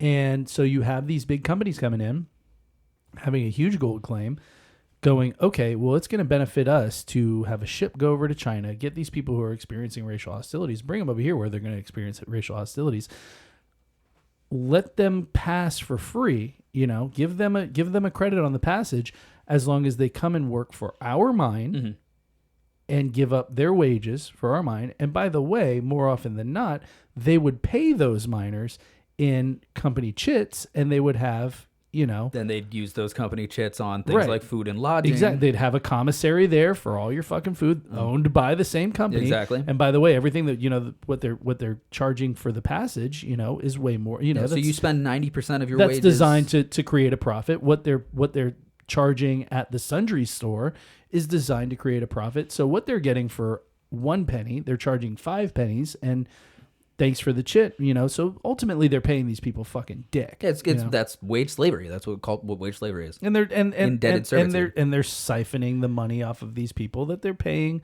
less than what most people would make, what U.S. citizens would make. A lot of that, like robber baron industrialist mentality was like these people are going to spend 90% of their wages at the company store, but then they're still going to owe 15% of their wages to the right to the transport that got them there. Right. So by the end of a work month, they're now 20% in debt more than they were at the beginning of the month after working their dicks off. Or if they've managed to, and if you try to get away from that, they've made nothing. You can try to get away from that. You can get shot or imprisoned. Right. Well, a lot of the Chinese migrants that came over under this sort of like, we'll give you passage. Here's the contract. You're going to work for us for this long. We're going to take this much out of your wages. A lot of those guys got to this side and were like, okay, bye. And they left. And that's where the stereotype of Asian people in America being good at math comes from, because those guys were like, "Hey kids, if you ever buy a horse or something, you read that contract and you add everything up. You're gonna fucking learn." Oh God, that's funny. Because they'll fuck you every time. So between these two routes, between the California Trail and the sailing routes, people coming from whichever route sailing wise, made up about 50-50 how people got up there. And then the riverboat routes that got you from colonized America on the East Coast all the way out to the New Rockies Orleans and stuff. to New Orleans or even New Orleans to St. Louis. Mark Twain was born in 1835. He talked about how there was an entire American culture of shipping and trading on the Mississippi and the Columbia. Yeah. So riverboats would go by. Yeah, you guys have seen pictures of the big wagon wheel and shit. The big paddle boats. So they'd go by and people would just raft out and be like, "Hey, buy this corn or this fruit. Yeah. Here's a monkey. Buy a monkey." It'd be like fucking Captain Cook showing up to Tahiti and people being like, "Hey, give me." Right. Yeah. No, I mean, I don't doubt it. But there was a thriving. Mark Twain describes in Life on the Mississippi, which is a really good book. I highly recommend. That's the book where the quote, travel is the death of bigotry comes from. Because it's a retrospective on his life and all the shit that he did. But he was a captain on a riverboat for a long time.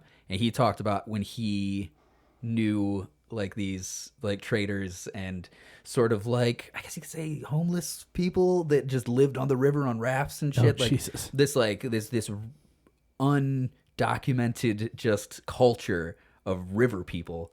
He said that they had that sounds scary. They had a particular way of being braggadocious. If they were going to get into a fight, first they'd do this they'd do this song and dance. They'd be like, "Ooh, my mother was a hurricane and my father was the east wind. I'm half brother to the bobcat and oh my God, my sister's made out of steel. I breathe fire and I shit elephants or something." Just do this back and forth. I drink whiskey and piss kerosene, boy. I rode here on a tornado and I'm riding out on your ass. That's awesome. Fucking it's so fucking cool. Macho Man Randy Savage. That's what I was just thinking. I wonder if that's wrestling, where the wrestling got it from. He's, "Oh boy, yeah, I rode in on a pack of wild raccoons." Mark Twain documents in that book though that he remembers a time when a guy got up and he's eat iron nails and shit steel beams, boy. He says he watched an interaction where one guy got up and he's like, "My sister is the winter storms and my brother's the hammer, the lightning."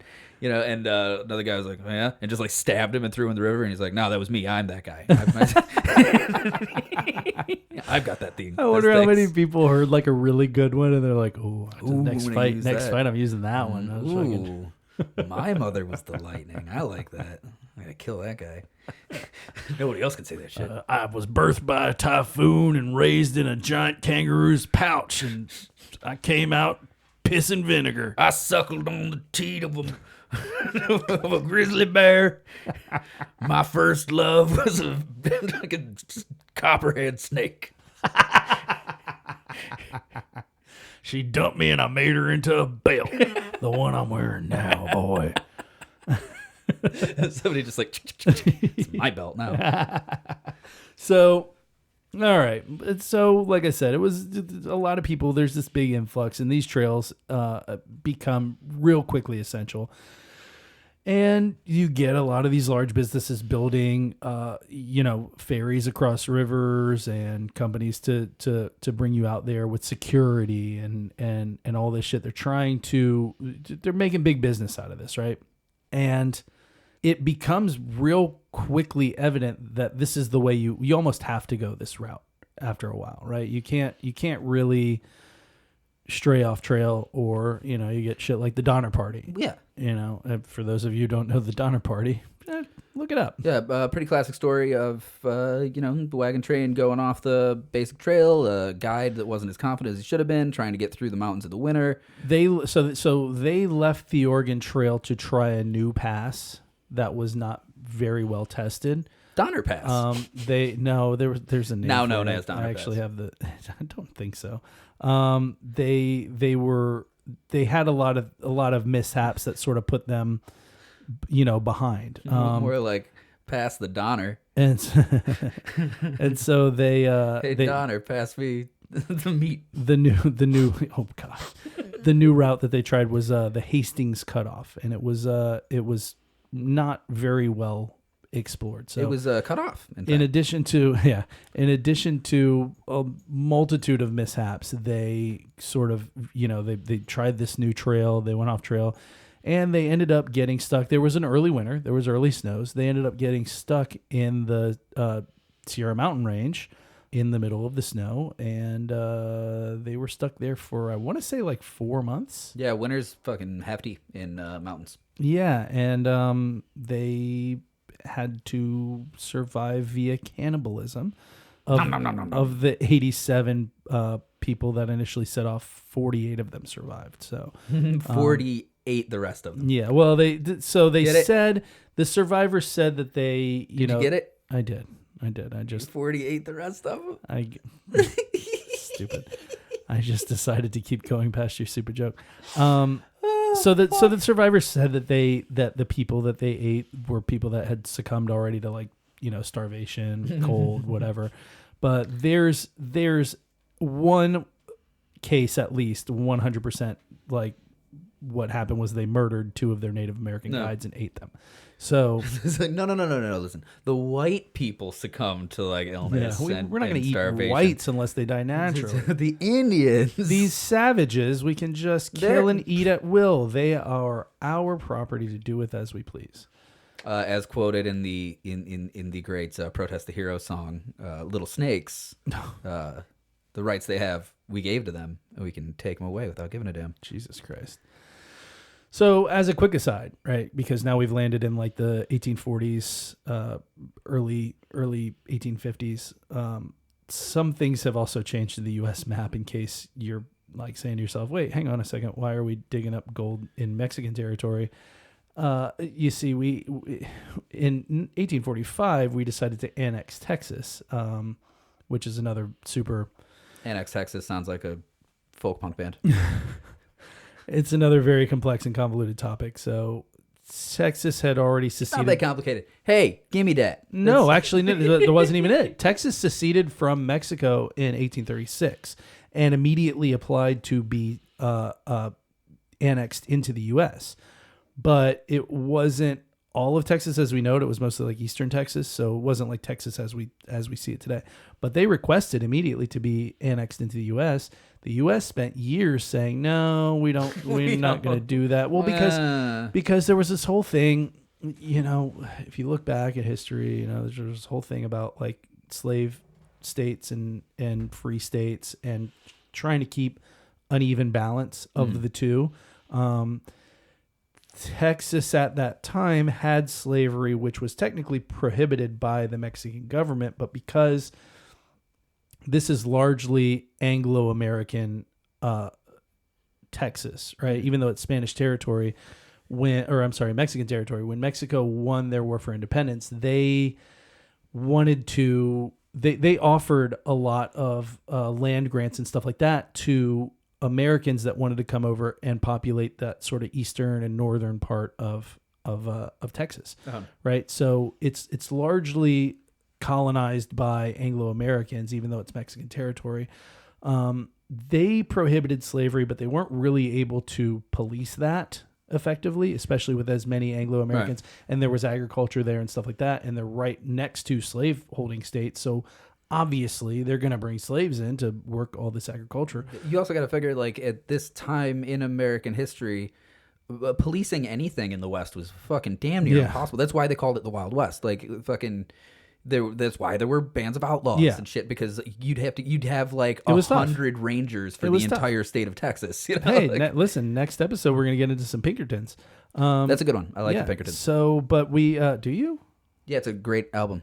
Weezer's album Pinkerton.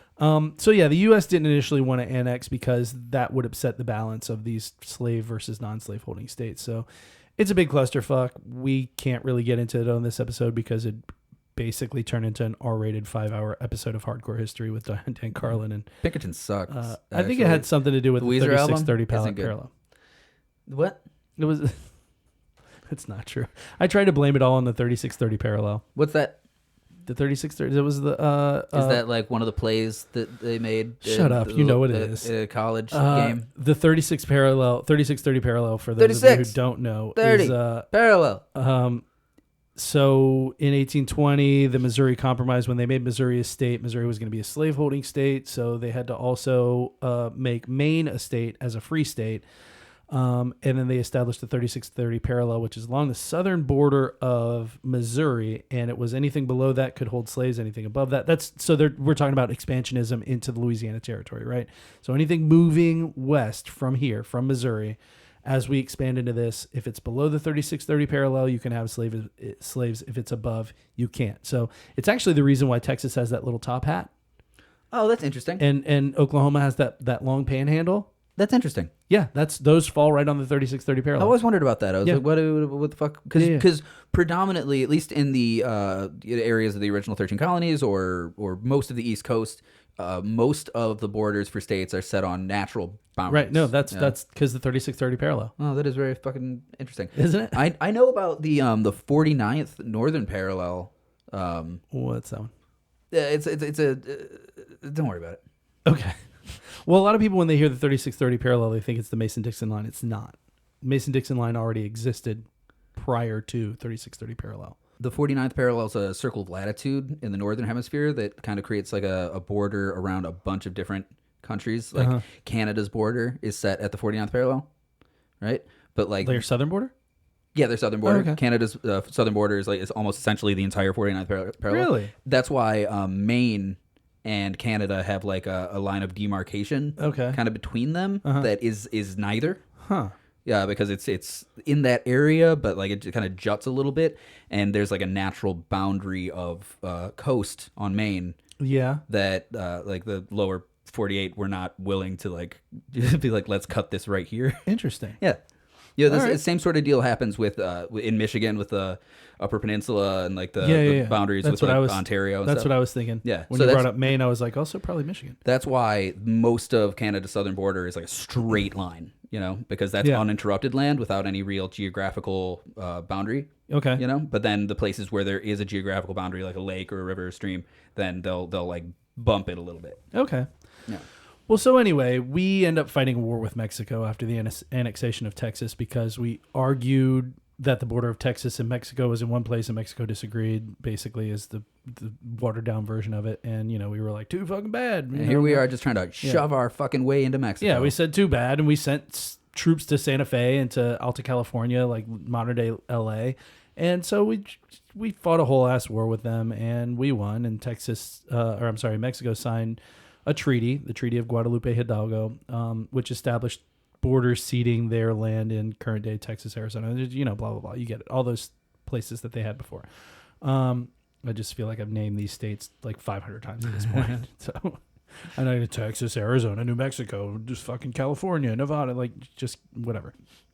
So the Treaty of Guadalupe Hidalgo is signed on, this is an interesting little tidbit. Ready? Ready.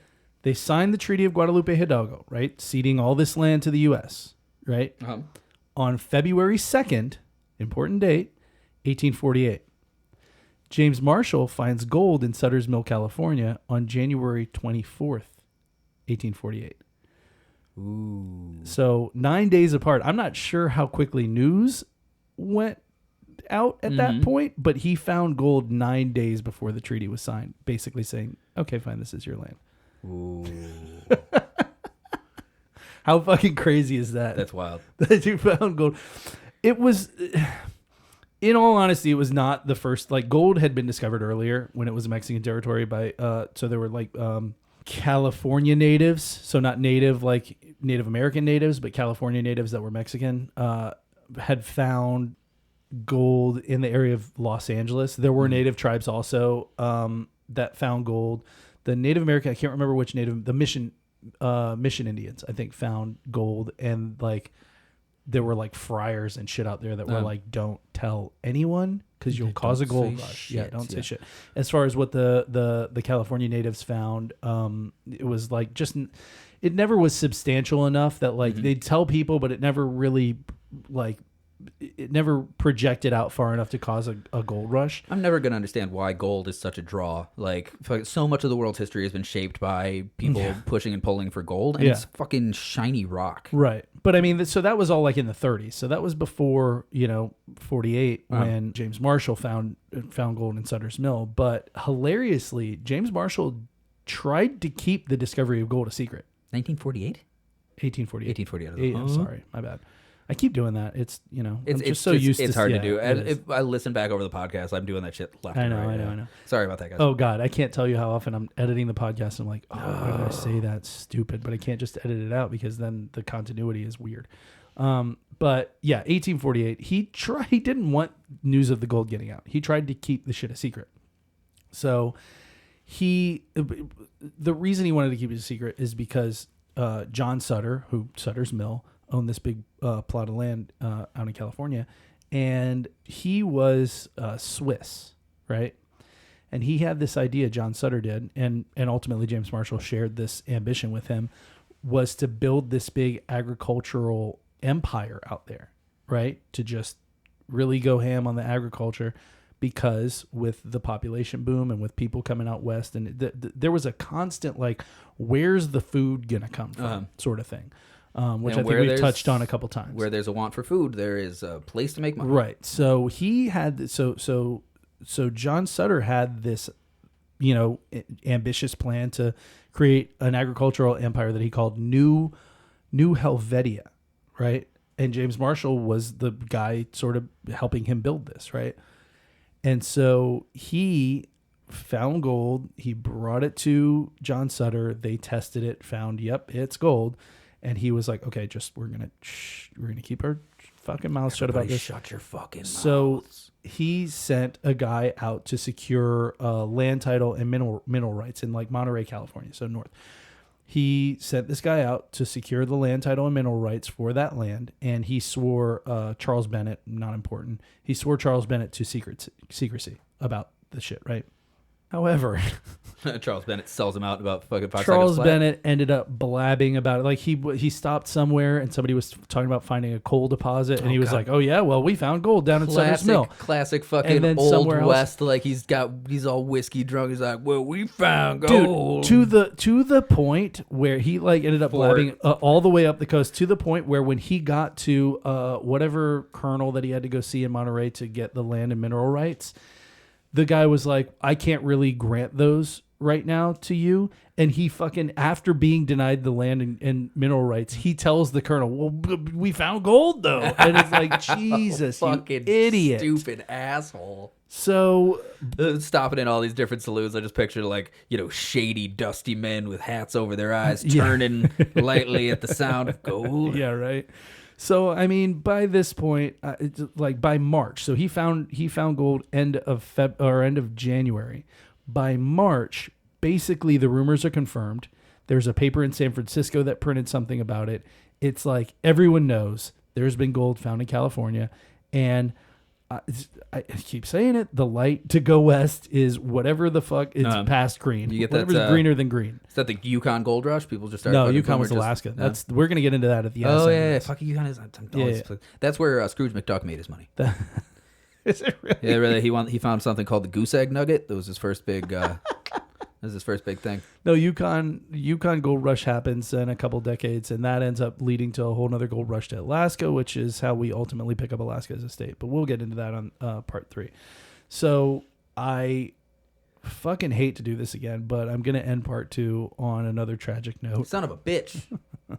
It's almost as though America's been rife with tragedy. When we come back for the third and final episode of Westward Expansion, we're going to kick it right off talking about the Apache Wars and the Sioux Wars, which are both wars between natives and U.S. government troops, which is really, like, when you think about it, that's the part that gets me, is like actual U.S. military troops. You know what I mean? Not settlers out there just and Indian tribes just shooting at each other. Like, no, mobilize the troops. Like with the Apaches won a war, fucking mobilize the troops. Yeah, this is the concept behind any Western Kevin Costner's in. But yeah, so like I said, both between natives and U.S. government troops, taking place in different parts of the country, but they have very intersecting timelines. Except for Open Range. That's a great movie. Okay. Fucking no. You don't like Open Range? I don't know. Go fuck yourself. That movie's amazing. I honestly have never seen it. Fantastic movie. But yeah, they like I said, they're happening in different areas of the country. But they have intersecting timelines. And they're both honestly 100% like a direct result of, at this point, 7 million Americans living west of the Appalachian Mountains. And that's a lot of people, man. We're thinking, like, if you're still thinking that at this time it was, a vastly empty territory, 7 million people is a lot of 7 million west of the Appalachian Mountain Range. Over 500,000 have settled in the west, meaning they've left Missouri and gone on one of the migrant trails and are pressing deep into, effectively native territory. Pushing deep. So yeah, that's where we're going to start off next week. That actually sounds fun. That sounds like an action-packed episode. Yeah, and well, next week, let me tell you. I've already got the intro next written week, in my head. Our exciting I've conclusion. got music set for it. The exciting conclusion, we're going to talk about those wars. Exciting conclusion of America. Conclusion. We're going to talk about those wars. Apropos. We're going to talk about the Homestead Act and the Transcontinental Railway. We're going to talk about black cowboys. We're going to talk about Chinese railroad workers. We're going to get into boom towns and ghost towns and outlaws. And not as interesting, we're going to talk about agriculture and shitty corporations.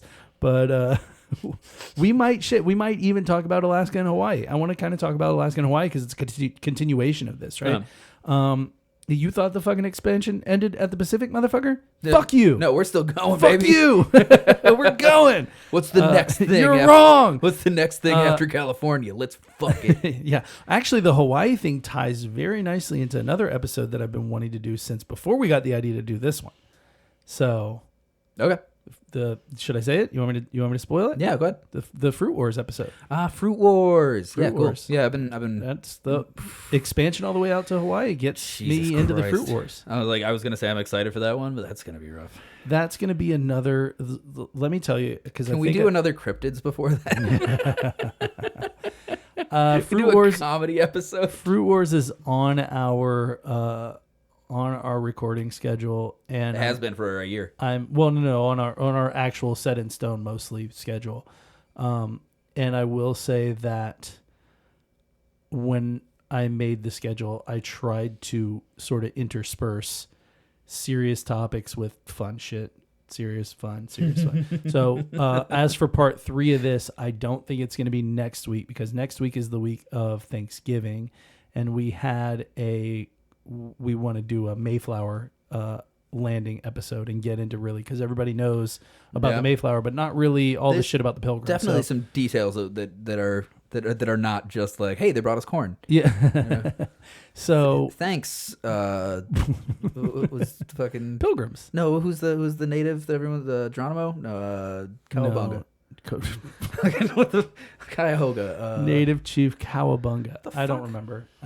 See, this is why we need to do this episode. Yeah, I haven't even thought of the name since like first grade when I did the Thanksgiving play. So I want to do a Mayflower episode. So that'll sort of break up this West trilogy that we originally thought we could just handle in one, but as I said in the last episode, there are so many ways, there are so many different things sort of converging in one place that it's tough to give you. And I understand now, by the way, I understand why Dan Carlin does 5-hour episodes. Oh yeah, it's fucking because he's so in depth. Well, Like, but I mean, I'm trying to do the same thing, which, you know, when we talk about when this is all over, when the West is all over, it's going to be 6 hours. But think about it. Dan Carlin doing the West would be like 20-something hours. Dan Carlin doing the West would be a fucking awesome show. But he also, mark my words, like if he did like say the Mormon Trail, it'd be like, and then coming down out of the Rocky Mountains. Yeah.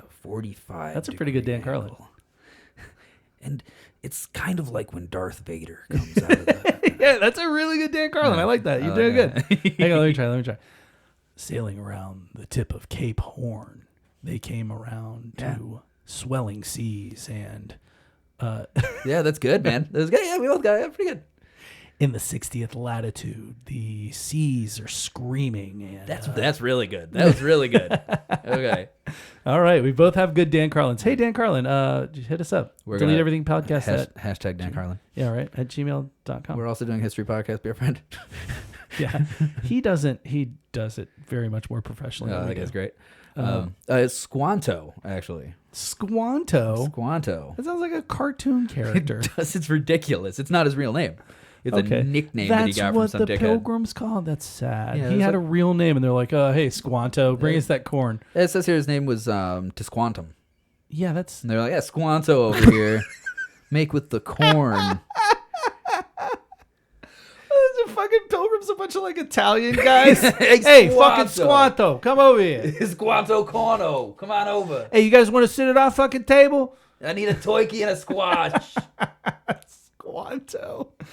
Oh God. All right. Well, that's it for this episode. This one's probably going to be a little bit shorter, but you know, I'm trying to. We already recorded for an hour before this. I'm trying to divvy up the information as neatly as possible. So it's tough knowing where to stop and where to start. So as far as next week, I don't know. Maybe next week might be a little bit shorter than normal. It might be a little bit longer than normal. I have no fucking idea. Yeah, we'll figure it out. I have not done notes yet for it, but I will say it's a doozy. Next week's a doozy. We get into like really when the shit like with the Homestead Act and the Transcontinental Railway and stuff like that. It gets very, very. There's a lot of shit going on out west. So. With that said, we hope you liked this week's episode. If you did, please get on Spotify, get on Apple Podcasts, give us 5 stars. I'm going to keep saying it because that's the only way that anybody gives a fuck other than like you and I don't know, the other 3 listeners. Yeah, we have more than 3 listeners. We got a few. Hi, everybody. Yeah. Hey, John, Sarah, Jamarcus, Cho Chang. Cho Chang. I don't know. I'm trying to include Harry everyone. Potter? That was from Harry Potter. I didn't even realize. Anyway. Jamarcus also. Jamarcus is Jamarcus Russell was a football player. Yeah. He's quarterback. So no, we have more than that. But listen, if you give us 5 stars, we will give you a hug one day. We just need that visibility. It just helps us out huge in terms of just sort of expanding our market a little bit. So if you would like to send us a message, we would love to receive a message from you. DeleteEverythingPodcast@gmail.com is the way that we'd probably get it pretty quick. We also have social media, Instagram, Facebook, Threads. You can follow us on there. We post one of the things that I don't think we ever talk about is that we post images every week when an episode drops. We post images from that episode, so you can see. We actually have fun. Like our social media thing is every time we drop an episode, we also drop like an Instagram, Facebook post. Yeah. It's got like little like hints at what we're gonna be talking about. Yeah. So and we always try and correlate the appropriate song to be devastatingly funny. So yeah, you can see sort of some of the images of the people and the things that we're talking about with the Instagram post. So and I mean it if you are listening and you go, I wonder what Phineas Gage looks like. Hey, the Good other looking week, fella. he actually is a dashingly handsome guy for somebody who got a fucking metal rod through his face. So yeah, we posted a pseudoscience a couple weeks ago, and with that, we have an Instagram post that shows, among other things, a picture of Phineas Gage. It's also a real good episode. If you don't want to dig into history like this, go to pseudoscience. It's fun. But yeah, so that's all of our social media. If you want to support the show beyond that, we do have a Patreon, patreon.com/delete everything podcast. And that will, you pay us some money, you get some extra bonus episodes, short episodes. We do need to get back on the ball with that because we've kind of fallen off. I think we've got 5 up on there. And I got a couple of cool topics that are not worth 2 hours. Yeah. They're shorter episodes. They're like 30 minutes, and it's a little bit more conversational. It's not as in depth, giving like the nitty gritty on a lot of the history stuff. So for instance, I'd like to do, I'll just throw like little factoids and stuff. Yeah. Like I couldn't really find a place to put this one, but do you know why the South is called Dixie in America? No. Well, you've heard of the Mason-Dixon line. I do. Do you know why it's called the Mason-Dixon line? I would assume because one guy named Mason and one guy named Dixon. Yeah, Charles Mason and Jeremiah Dixon. Okay. Were surveyors. Okay. That took this job. After they failed as astronomers from Britain in equating the distance of the Earth to the sun. Interesting. Yeah, they biffed that one and lost their grant money, and people were really mad at them. So they took a job doing surveying in the United States, and they are the ones who surveyed the Mason-Dixon line. And then one of them was like, I'm taking my slaves and going down here. And the other guy was like, slaves are bad. I'm going up here. No, they went back to England and continued to be scientists. So, hey, everybody in Dixie. Hate to break it to you. Your whole land is named after a British scientist. Ooh, astronomers, no less. Oh, they believe man. in space and everything. Wow. Sorry, guys. Better luck next time. I thought that was fun. I heard that on that book I was listening to. Okay, that's cool. That's a good one. So anyway, that's gonna be it for us this week, and we appreciate you listening, and we will see you next week with some Mayflowers. Thank you guys for tuning in. Oh God, you and the song. Bye. Bye.